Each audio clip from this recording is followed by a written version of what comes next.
Hello, everybody, and welcome to LaChamba.com. I am Neil Rodriguez. So the $787 billion economic stimulus package, the recovery plan, was passed into law today. The final figure is $787 billion, which promises to create 3.5 million jobs to stimulate the economy. And a chief economist over at Moody'sEconomy.com stated that 250,000 jobs will still be lost on a monthly basis. Now that's down from 500,000 jobs that we are losing now, but we are still going to be losing jobs. Roughly 8,500 jobs a day. So layoffs are still out there. I know that 100,000 jobs were lost in 3 weeks, in the past 3 weeks, in the tech sector alone, which is, without counting weekends. I don't know if people get fired or laid off on the weekend, but that's about, almost 7,000 jobs a day.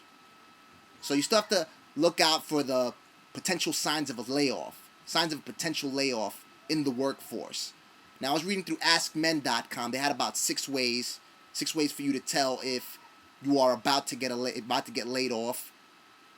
And the one sign that stuck out like a sore thumb was when you start seeing that colleagues start being transferred over to other departments. Excuse me.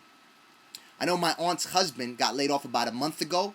He told me that the few people that stayed, I guess it was under 10 people after he got laid off. One of them was the manager that laid everybody off. One of them was the manager's relative. The other one was a friend of a relative.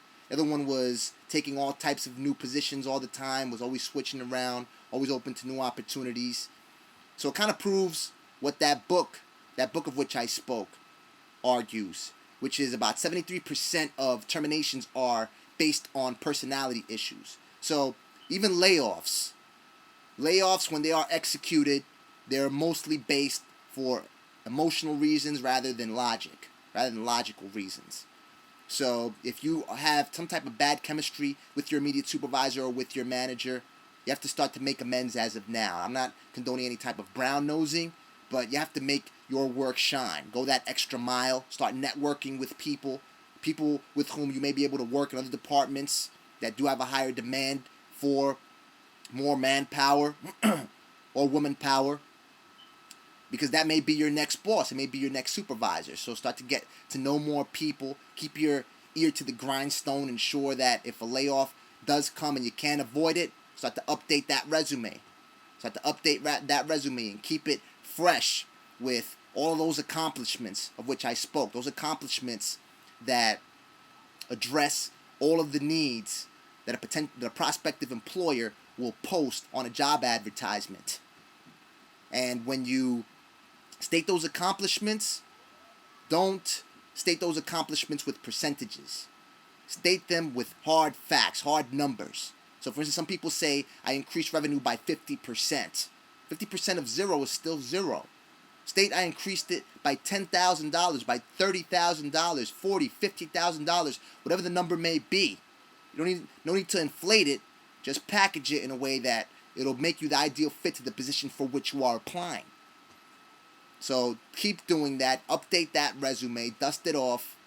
Ensure that it's updated with all your accomplishments. Try to possibly schedule an out-of-cycle review with your manager to see if you could prevent a layoff.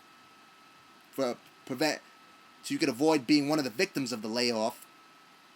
And keep going at it, man. If you have any questions, feel free to email me. Most of your early adopters, you can find me through email or IM. Know me for a minute through Dig and Stumble Upon and everywhere else. I thank you for watching. Until next time, my name is Neil Rodriguez.